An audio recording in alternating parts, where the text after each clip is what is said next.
let's talk about the Mellow palette from Lethal Cosmetics. This is their newly launched palette, and this one is the same layout as the previous one, so it does have smaller pans and they are still magnetic. But let's first just appreciate the beautiful artwork on the cover. It looks like they're going with the moth theme. I know there was a different moth on the previous palette on the cover, and then the inside color story is such a springy one. Thank you so much to Lethal Cosmetics for sending me this palette. I love all of these tones together. I'm very familiar with the Lethal Cosmetics formula. I love their shimmers. I especially love their mattes, so I was very excited to dip into this one and see what kind of looks I could create. There's also 3 new mascara shades that launched from their tubing mascara, but I'm just going to be talking about the palette today. I'm going to be showing you individual swatches of each of the shimmers as well as swatches of the entire palette so you can see the color story together, and then I'll be creating 2 looks. And this third look I didn't film, but I did use the palette. I only used 2 shades actually. I used the shade Ponder and Solitude, and this one is such a beautiful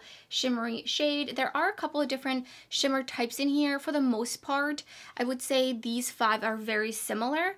I think the shiniest is this one and this one, and then the more kind of drier, powdery, kind of like more of a standard shimmer formula are these 3, and then this one is by far the most shiny, but still very, very smooth. They've definitely mastered their shimmer formula. So let's get right into the 2 looks, and I'll give you some of my thoughts at the end of the video.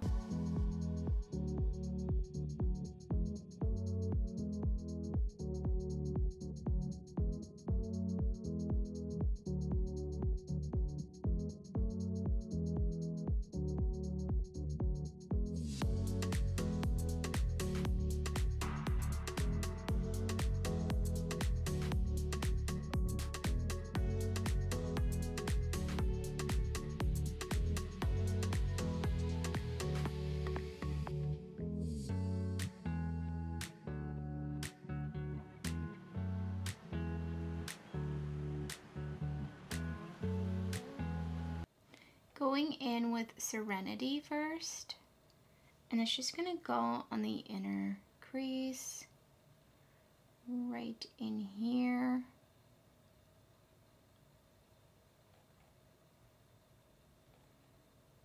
And then I'm whipping off my brush and I'm picking up Lagoon, which looks like it has a bunch of sparkles in it, which are just gonna blend away. Very beautiful and vibrant shade. I'm going to bring it underneath my lower lash line as well. I'm just kind of trying to create a very blown out look. Just going to take a little bit more in here. Just kind of really tap it on. I don't want it to necessarily really mix in with the pink too much. Going back in with Serenity, I'm just going to stamp it down a little bit in here as well. So they're kind of touching each other, but they're not really mixing. And then I'm going to take a smaller blending brush, and I'm taking Sylvan, and I'm going to pop that on this outer corner and a little bit underneath my lower lash line just to deepen it up out here. Going back in with this brush and just the tiniest bit of Lagoon just on the edges here. Picked up Bliss, and I missed in my brush just a little bit, and I'm just going to pop that on this inner corner. And then I'm just going to use my finger, I think, for the rest. So I'm going to go in, I think I'm going to go in with Elysian. Going in with Elysian. Just going to tap that onto the green here. And then I think on the inner portion here, going in with Adrift. I feel like that picked up a little heavy on my finger. I think I would definitely want to make sure I'm not going in with too much. I have a little bit of fallout, which is totally my fault. Would definitely recommend a tacky primer. I feel like these are kind of a little bit dry, and I just feel like I'm going to go back in with a little bit of more of this green. I just feel like it needs a little bit of something to stick down because it's so dry. But it looks really nice regardless. Lower lash line, I think I'm just going to follow my lower lash line with Serenity. I feel like these 2 shades are kind of blending in together a little bit. They look very similar on the lid. So here's the finished look.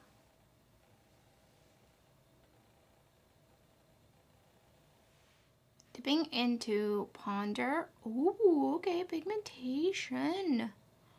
Look at that. I did prime again with a P. Louise paint. And I'm just going to bring it underneath my lower lash line as well. Do you see how it's blending so nicely? Just a little bit under my lower lash line. Look, so pretty. I'm gonna take it a little bit down here, just a little bit more. Wow, that's blending just like so nicely. So far, feels just like the Lethal Cosmetics mattes I know and love. And then I'm going in with Quiver. Just gonna deepen it up way out here. Look at that, beautiful. Just beautiful. I'm just kind of tapping it in here.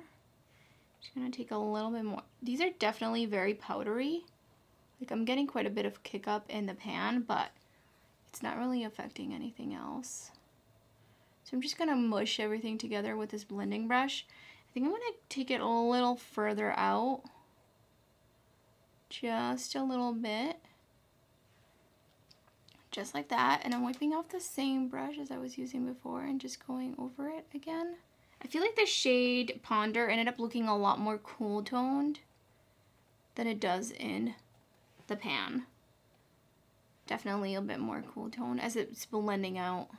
Taking a little bit of the Glimmer Grasp from Unearthly Cosmetics, and I'm just gonna, okay, I think I put too much.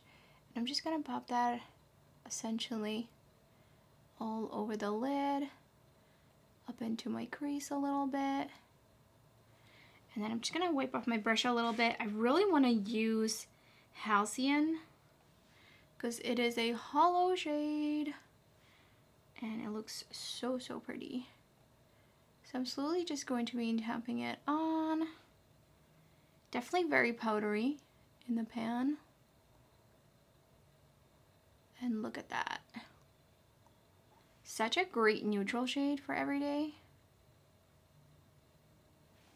And here it is with Flash.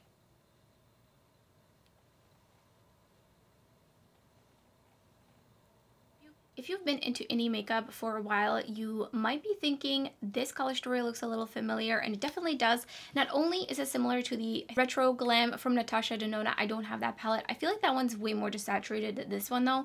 But there's also the Venus XL2. This one launched, oh, I don't even remember. It's been plenty of years. Obviously, formula completely different. I definitely think this is not the greatest formula. I did a video as part of a series, what if this palette launched in 2023? What would it look like? So I add some special shimmers. I condensed the color story down a little bit. I will link it down in the description box in case you're interested, and that's actually why I have this palette. I wanted to have it on hand for reference. So color story wise, there are definitely some similarities for sure. I mean, pop of the mint with the grassy greens as well as really light pinks. There are some shades that are in this palette that are not in this one, and vice versa. Now, if you saw my video on the previous palette, I did mention that there was just a lot of similar mattes over here. So specifically these two, I really feel like we didn't need them in this palette. And I kind of feel a little bit similarly with these two shades. Like, yes, they're different from each other, but I feel like they're not pushed far apart. And then also between these two palettes, there's some similarities with these kind of mauve tones actually.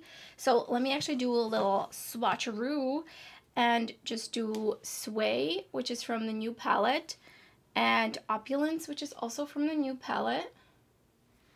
Like, it's a little bit darker, but it's by no means, like, I just feel like they're so similar. And then here's Omen from the previous palette. It seems way more powdery.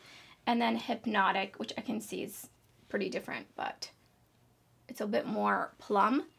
But I feel like these are all kind of the same vein, you know. I just wanted to call that out because these did launch one after another, and I would have just loved to see maybe something a little bit different. Maybe this one was pushed a little further in depth, for example. But that's just me being nitpicky. I do really enjoy the palette. As I mentioned, I absolutely love Lethal's mattes. There is one matte with kind of sparkles in it. The sparkles just blend away. And then as for the shimmers, if you have a lot of creasing issues, you're especially going to enjoy these shimmers because they are on the drier side. I do recommend, if you really want to foil these, to for sure mist your brush with some water or setting spray, whichever you prefer, or use some sort of a tacky primer underneath them to really help them grip down. I do think these two shades are just a little bit shinier than these other three, for example. And then this one for sure that I have on the lid right now actually is the most sparkly sparkly. So as a sparkle lover, I of course really love this shade in here. But again, like this is such an easy palette to use, not have to worry about any sort of flaky textures accentuating your skin texture. You will not experience any sort of skin texture accentuation. So overall, I think this is a really great solid palette. And I also love that the pans are magnetic, so you can at this point now mix these two palettes together, create a little BYOP if you want. And this palette is already available, and don't forget, if you're US based, to check out Camera Ready Cosmetics. You don't have to pay for shipping from Germany, since Lethal Cosmetics is a German based brand. And let me know in the comments below which look was your favorite, and also if you plan on picking this palette up, or if you already did, what are your thoughts on it. Thank you so much for watching. I hope to see you next time.